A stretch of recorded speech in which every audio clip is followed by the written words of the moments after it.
Okay guys, तो इस video में करते हैं the most dangerous game movie को एक्सप्लेन। और इस मूवी का कंसेप्ट भी एग्जैक्टली स्क्विड गेम सीरीज जैसा ही है, बट सिर्फ स्क्विड गेम सीरीज की पॉपुलैरिटी की वजह से इसके रेटिंग्स थोड़े से हिले हुए हैं। एनीवेज, हम स्टोरी की शुरुआत करते हैं। कहानी में हमें सबसे पहले इंट्रोड्यूस किया जाता है मिस्टर डॉज टाइन्स को, एक हट्टा कट्टा तगड़ा इंसान but with a physical condition. और ये आया होता है एक सेलर नाम के पर्सन से मिलने ताकि ये उससे कुछ पैसे उधार ले सके, क्योंकि इसकी वाइफ प्रेग्नेंट होती है और इस पर लाखों का कर्ज होता है। और ऊपर से इसका ये सर दर्द, इसे डर होता है कि कहीं ये उसके बच्चे के पैदा होने से पहले ही ना मर जाए।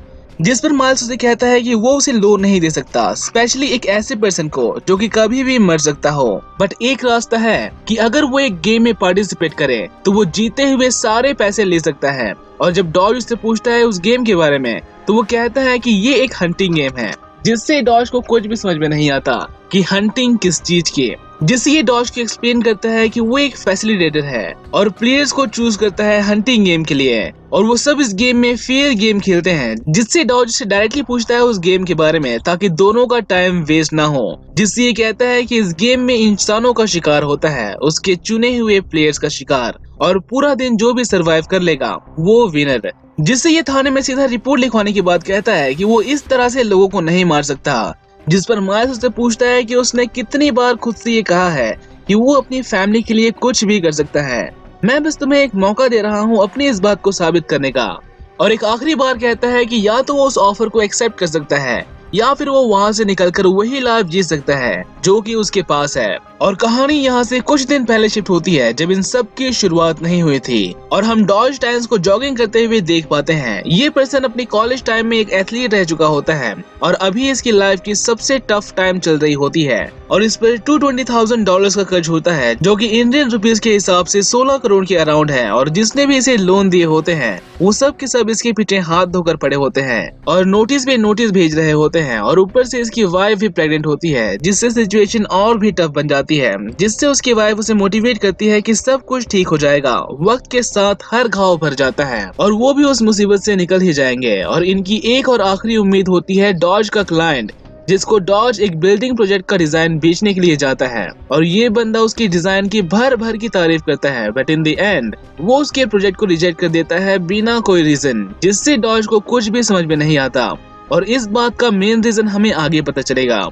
अभी के लिए जब ये घर जाने के लिए बस से उतरता है तो उसके सर में काफी तेज दर्द होती है, जिसकी वजह से वो रोड पर बेहोश होकर गिर जाता है। और इसकी आंख खुलती है एक हॉस्पिटल के अंदर, और डॉक्टर्स इसे कहते हैं कि तेरी तो लाइफ की लग गई बीड़ो, क्योंकि इसके सर में होता है एक ट्यूमर, और वो भी एक ऐसी जगह पर जिसे ऑपरेट नहीं किया जा सकता। ले देखिए, इसके पास सिर्फ गिनती के ही दिन बचे होते हैं। और डॉज इस बात को सुनते ही इस मुसीबत को डॉज नहीं कर पाता। और जब उसकी वाइफ कहती है कि वो किसी और हॉस्पिटल में उसका इलाज करवाएंगे, तो डॉज कहता है कि वो ऐसा नहीं कर सकते हैं क्योंकि इनके पास पैसे नहीं होते, और इसने अपनी मेडिकल इंश्योरेंस भी हटवा दी होती है सिर्फ पैसे ना होने की वजह से। जिससे उसकी वाइफ को लगता है कि अब सब कुछ खत्म हो गया, और ये पर्सन उसे एक कार्ड देता है, ये कहते हुए कि शायद ये लोग तुम्हारी मदद कर सके। और ये कार्ड उसे लीड करती है उसी इंसान के पास जो कि हमें स्टार्टिंग में देखने को मिली थी। और अब यहाँ पर डॉज उस गेम को खेलने की बात कहता है, जिससे माइल्स उसे उस गेम के बारे में बताता है कि उसके पास 24 घंटे का वक्त होगा, और हर घंटे के बीतने पर उसके अकाउंट में पैसे डाले जाएंगे, और हर एक घंटा गुजरने पर उसके अकाउंट में उसका दुगना पैसा डाला जाएगा। And in the end of the day अगर वो सरवाइव किया तो उसे मिलेंगे $24.5 मिलियन, जो कि इंडियन रुपीस के हिसाब से 1838 करोड़ के अराउंड है। बट अगर वो मरा तो वेल, वो तो वैसे ही मरने वाला है।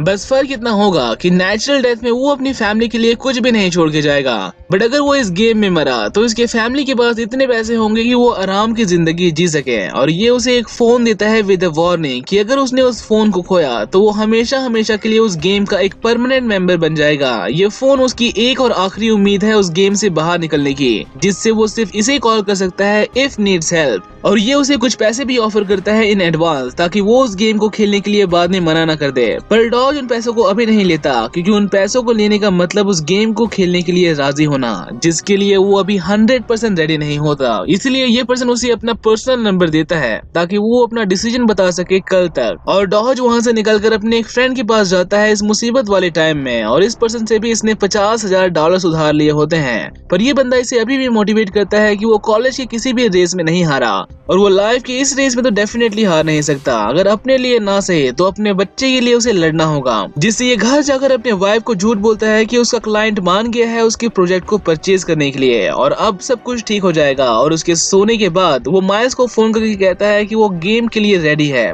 जिससे वो अगली मॉर्निंग उसे सूरज निकलने से पहले एक शॉप पर बुलाता है। और वहां पर जाने पर वो इसे इस गेम के बारे में एक लास्ट बार बताता है कि उसके पास 24 घंटे का टाइम होगा, मतलब कि अगले दिन की सुबह होने पर वो गेम खत्म। और इस गेम के मेन 3 रूल होते हैं। रूल नंबर 1, वो उस फोन को खो नहीं सकता किसी भी हालत में। रूल नंबर 2, जब तक कोई अपोनेंट वेपन यूज ना करे वो भी वेपन यूज नहीं कर सकता, जिसमें मेनली होते हैं गन। एंड रूल नंबर 3, वो उस शहर को छोड़ नहीं सकता, और किसी भी रूल को ब्रेक करने पर वो इस गेम से कभी भी बाहर नहीं निकल सकता। और इसे बताता है कि गेम के स्टार्ट होने के हर 1 घंटे में उसका ये फोन बजेगा, जिससे उसके अकाउंट में डाले जाएंगे पैसे, और उसका लोकेशन सभी हंटर्स को पता चल जाएगा। और ये अपने एजेंट को कॉल करके उसके अकाउंट में $50,000 डलवा देता है फॉर द फर्स्ट राउंड। और जब ये उससे पूछता है कि गेम कब स्टार्ट होगी, तो ये कहता है कि इट हैज ऑलरेडी बिगन, और वो उसे 3 मिनट देता है वहां से भागने के लिए, इससे पहले कि कोई हंटर उसका काम फिनिश करते हैं। और डर से इसकी बुरी तरह से बैन बजी होती है, क्योंकि ये उन हंटर्स को नहीं जानता, पर वो हंटर्स इसके बारे में सारी डिटेल लिए हुए बैठे होते हैं, जिनका एक और आखिरी मकसद होता है टू किल डॉज। और ये वहां से निकलने के लिए एक बस में चढ़ जाता है, क्योंकि माइल्स ने इसे भीड़ में रहने की सलाह दी थी कि कोई भी हंटर उसे लोगों के सामने नहीं मारेगा। और जैसे ही एक पर्सन उस बस में चढ़ता है और उसके साथ बैठता है, इसकी डर से बुरी तरह से बैन बज जाती है, और इसे लगता है कि यही वो हंटर है। और उससे बचने के लिए वो उस बस से उतर जाता है बिना कुछ सोचे समझे। और उसकी रियल प्रॉब्लम अब शुरू होती है जब एक रियल हंटर उसको मारने के लिए उसके पीछे पड़ जाता है, और माइल्स को एक पर्सन कॉल करके कहता है कि उसका प्लेयर तो 1 नंबर का फट्टू है, लगता नहीं कि वो ज्यादा देर तक टिक पाएगा। जिससे ये उसे यकीन दिलाता है कि डॉज एक एथलीट है, वो जरूर अच्छा परफॉर्म करेगा। तो वहीं डॉज उस पर्सन से बचने के लिए एक मॉल में घुस जाता है, और माइल्स देखता है कि 4 हंटर उसे मारने के लिए एग्जैक्टली उसी तरफ बढ़ रहे हैं। और डॉज खुद को बचाने के लिए एक एलिवेटर में चढ़ जाता है, और इसी एलिवेटर में घुसता है एक बंदा सूट बूट पहनकर, और इस पर्सन की जन्म कुंडली हमें आगे पता चलेगी। अभी के लिए इस एलिवेटर के अंदर कुछ भी नहीं होता, सिर्फ इस लेडी की वजह से। और जैसे ही वो लेडी वहां से निकलती है, वो बंदा भी वहां से बाहर चला जाता है, जिससे डॉज अभी के लिए राहत की सांस लेता है। बट जैसे ही वो अगली फ्लोर पर उतरता है, वो सेम पर्सन उसका इंतजार कर रहा होता है। And now the real game begins, और ये उसे मारने के लिए पूरे मॉल में दौड़ाता है, जिससे बचने के लिए डॉज एक टॉयलेट में घुस जाता है, which is definitely not a good place to hide. और उसको फॉलो करते हुए ये पर्सन भी यहीं पर आ जाता है। और अब आगे बढ़ने से पहले हम इसके बारे में थोड़ा सा जान लेते हैं। इस पर्सन का नाम होता है निक्सन, सबसे खतरनाक हंटर, जो कि सभी 5 हंटरों में से टॉप पर होता है। और अगर कंपैरिजन करें तो वो 4 हंटर्स एक तरफ और ये बंदा एक तरफ, और एक एक करके ये सभी दरवाजों को तोड़ने लगता है टू किल डॉज। और जैसे ही वो इसे पकड़ता है, इसकी तो डर से जैसे फटी पड़ी होती है, जिससे निक्सन माइल्स को कॉल करके कहता है कि ये बंदा तो 1 नंबर का डरपोक निकला, how about a refund policy.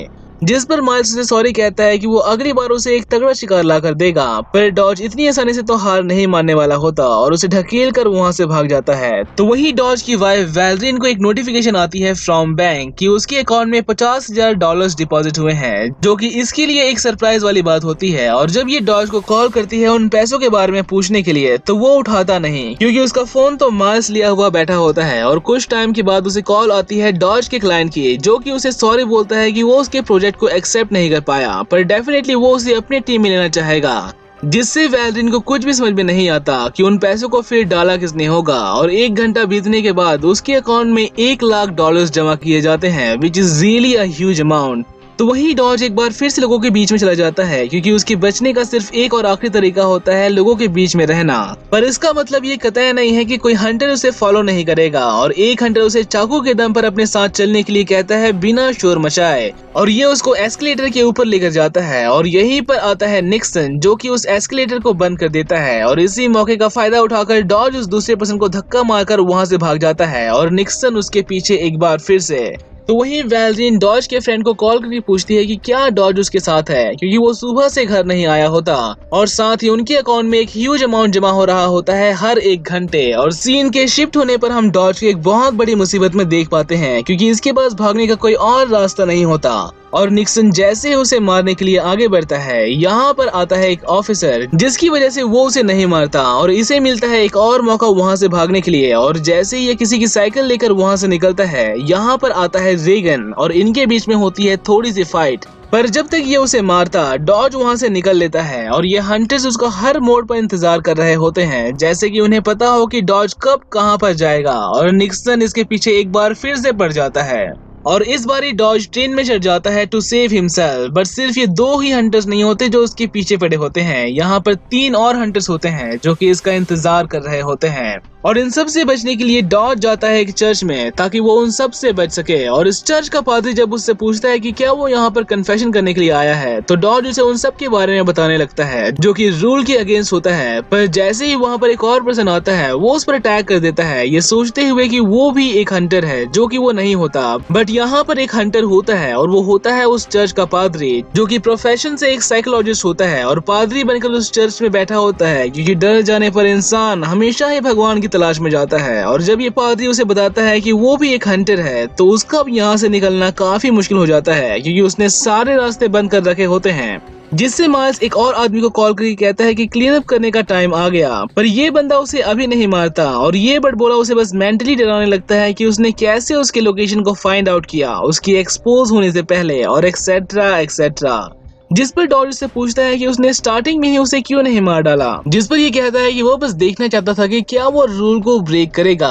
पर वो रूल्स को ब्रेक नहीं करता और अब फाइटिंग शुरू हो जाती है और ये उस पर काफी भारी पड़ता है और डॉज के एक पैर पर एक आयरन शाफ्ट से अटैक करता है, जिससे डॉज घायल हो जाता है। पर वो उसे एक जगह पर लॉक करने में कामयाब हो जाता है, which is a plus point. और वहां से बाहर निकलने पर वो एक कार को देखता है जो कि स्टार्टिंग से उसका पीछा कर रही होती है और उसे फिर से फॉलो ना करे, इसलिए वो उसके कार के टायर को पंक्चर कर देता है। तो वही डॉज की वाइफ उसके फ्रेंड के साथ बैंक जाती है उन पैसों का पता लगाने के लिए, क्योंकि अब तक उनके अकाउंट में $3 लाख से भी ज्यादा का अमाउंट जमा हो चुका होता है। और ये उन्हें बताते हैं कि सारे पैसे इंटरनेशनल अकाउंट से डिपॉजिट हुए हैं, इसीलिए वो उन्हें सोर्स कोड का पता नहीं है। बट अगर वो जानना चाहते हैं तो वो मैनेजर से बात कर सकती है, जिससे लूगर उसे मना कर देता है ताकि ये मुसीबत में और न पड़ जाए। और ये वैलेरिन से कहता है कि डॉज जरूर किसी बड़े मुसीबत में फंस गया है, क्योंकि $3 लाख कोई फ्री में नहीं देता।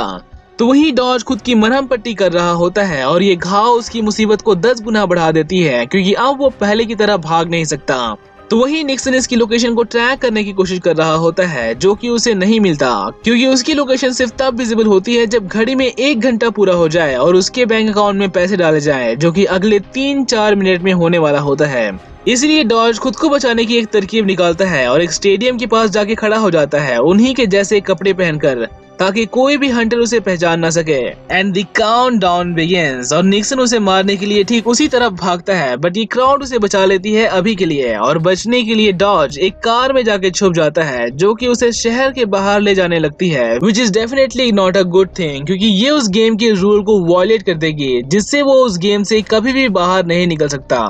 और जैसे ही उसे इस बात का एहसास होता है, वो उस कार के ट्रंक को ठोकने लगता है, जिससे ये लोग उस कार को साइड में रोक देते हैं। और इसकी ये हालत डेफिनेटली इन्हें डरा देती है, जिससे थोड़ा सा कियोटिक एनवायरनमेंट क्रिएट हो जाता है। और एक बार फिर से डॉज डेट्रॉइट शहर की तरफ निकल जाता है और रास्ते में किसी की टैक्सी चुरा लेता है टू रीच समवेयर सेफ, और उस टैक्सी की मदद से अपने घर जाता है, जो कि उसके लिए सबसे सेफेस्ट जगह होती है। और यहाँ पर आता है एक और हंटर, जिससे हमें थोड़ी सी एक्शन देखने को मिलती है और ये बंदा उसकी कार में घुसकर उसे मारने की कोशिश करता है। और इस एक्शन का दी एंड होता है उस कार के एक्सीडेंट के साथ। और ये हंटर होता है कार्टर, जो कि उसे भड़काता है कि वो उसे नहीं मार सकता, और अगर उसने उसे जिंदा छोड़ दिया तो वो डेफिनेटली उसे मारने के लिए फिर से आएगा और फिर उसके वाइफ को भी मार डालेगा, जिससे डॉज इस बड़बोले का यहीं पर दी एंड कर देता है और इस गेम में ये पहली बार किसी को मारता है। तो वही डॉज की वाइफ उस माइल से मिलने के लिए जाती है उसी जगह पर जहाँ पर वो डॉज गया था, पर वो जगह एकदम खाली होती है, जैसे कि वहाँ पर कोई भी ना हो। और डॉज के पीछे पड़ा होता है रेगन, और उससे बचने के लिए डॉज एक जहाज में चढ़ जाता है और यहाँ पर उसे मिलती है जैनिस, एक और हंटर, और ये कजडेली उसे मार मार कर धो डालती है। और वहाँ से निकलने के लिए डॉज एक ब्रिज पर लटक जाता है और उसे मारने के लिए ये भी उसी ब्रिज पर लटक जाती है, जिसे डॉज लात मारकर पानी में गिरा देता है। और इसी तरह से कई कई घंटे बीतते जाते हैं और हर बार उसके फोन के बजने पर डॉज अब कोई खास रिएक्ट नहीं करता और उसे ढूंढता हुआ आता है उसका फ्रेंड लूगर, जो कि इसकी ये हालत देखकर शॉक सा होता है कि वो किस तरह के लोगों के बीच में फंस गया।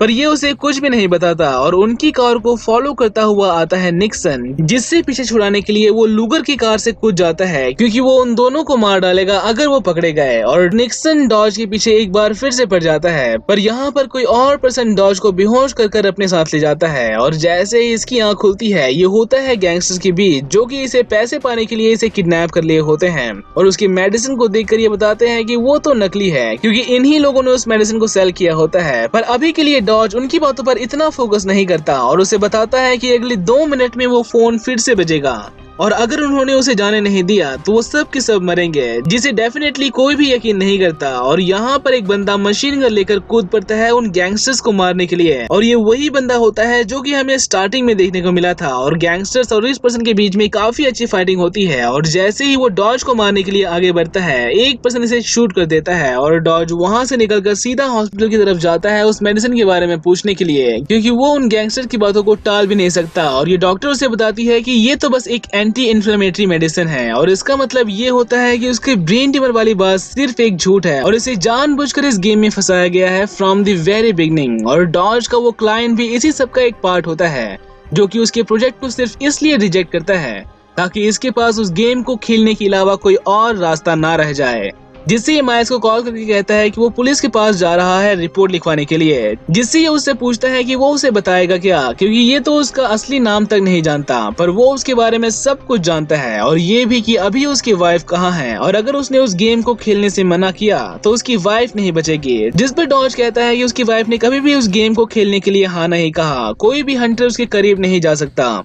जिससे ये उसे बताता है कि हंटर ना सही पर उसका फ्रेंड तो जा सकता है। अपने 50,000 पाने के लिए उसी ने तुम्हारे खाने में केमिकल मिलाया था और अब तुम्हारी वाइफ भी उसी के पास है और अगर तुम चाहते हो कि उसे कोई नुकसान ना पहुंचे तो तुम्हें इस गेम को 90 मिनट तक और खेलना होगा, अपने लिए ना सही तो अपने वाइफ के लिए। तो वही डॉज अपनी वाइफ को कॉल करके कहता है कि उसे लूगर से दूर जाना होगा क्योंकि उन्हें एक बहुत ही गंदे गेम में फंसाया गया है और लूगर उसका एक पार्ट है। और जैसे ही वेलरीन वहां से निकलने की कोशिश करती है लूगर उसे रोक देता है कि वो उसे कहीं जाने नहीं दे सकता, पर फिर भी वो बहाना बनाकर वहां से निकल जाती है डॉज के बताए हुए एड्रेस की ओर, जिसे माइल्स के आदमी पकड़ लेते हैं डॉज के सामने और उसे उस गेम को फिनिश करने के लिए कहते हैं, जिससे इसके पास कोई और रास्ता नहीं रह जाता। और ये कंस्ट्रक्शन बिल्डिंग में जाकर एक प्लान बनाता है उन सभी हंटर्स को एक साथ मारने का और सबको अपनी तरफ बुलाने के लिए वो उस बिल्डिंग में लगे लाइट्स को ऑन कर देता है, जिससे ये तीनों उस पर अटैक करने के लिए एक साथ निकल जाते हैं। और हमें थोड़ी बहुत फाइट सीन देखने को मिलती है जिसमें डॉज उस रेगन को एक जगह पर रोकने में कामयाब हो जाता है।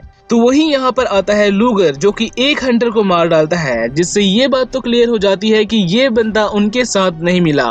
तो वही निक्सन इस पर गोली चलाकर घायल कर देता है एंड इन रिटर्न ये उस पूरी जगह को उड़ा देता है to kill all the hunters, जिसमें 2 हंटर्स मारे जाते हैं। और फिर वो इस आदमी से उसकी वाइफ के बारे में पूछता है और ये उसे उसी के बिल्डिंग प्रोजेक्ट पर भेजता है। और यहाँ पर होती है एक लास्ट अल्टीमेट फाइट जिसमें निक्सन उसे मारने के लिए आगे बढ़ता है। तो वही डॉज के पास भागने के लिए कोई और रास्ता नहीं होता और जब ये उस पर गन तानता है तो डॉज उसे गेम रूल के बारे में बताता है कि जब तक अपोनेंट गन यूज ना करे वो भी गन यूज नहीं कर सकता, जिस पर ये उसे गन से नहीं बल्कि एक पेचकस से मारने के लिए आगे बढ़ता है। और जब तक ये उसे मारता तब तक सनराइज हो चुकी होती है, जिससे यहाँ पर ये हंट खत्म हो जाता है और ये निक्सन इसे ऊपर खींच लेता है टू सेव हिम और माइल्स इसे लास्ट टाइम कॉल करता है टू कंग्रेचुलेट और उस शहर से निकल जाता है एक और पोटेंशियल प्रे को अपने जाल में फंसाने, जिससे हम नेक्स्ट सीजन को एक्सपेक्ट कर सकते हैं फॉर कमिंग स्टोरीज। और अब बात करें इस सीरीज की तो इसमें बातें ज्यादा होती है इंस्टेड ऑफ एक्शंस और मुझे स्टोरी का प्लॉट इतना ज्यादा अच्छा नहीं लगा। अगर ये शहर की जगह जंगल को चूज करते हैं अपने प्लॉट के लिए लाइक मेज रनर या हंगर गेम्स तो ये पूरी स्टोरी कई गुना ज्यादा इंटरेस्टिंग हो जाती है। And do tell me in the comment कि क्या मुझे हंगर गेम सीरीज को भी एक्सप्लेन करना चाहिए, क्योंकि ये मूवी हाईली रेटेड है and one of my favourites. तो मिलते हैं एक नई वीडियो में एक नई स्टोरी के साथ। टिल देन टेक केयर, सी या।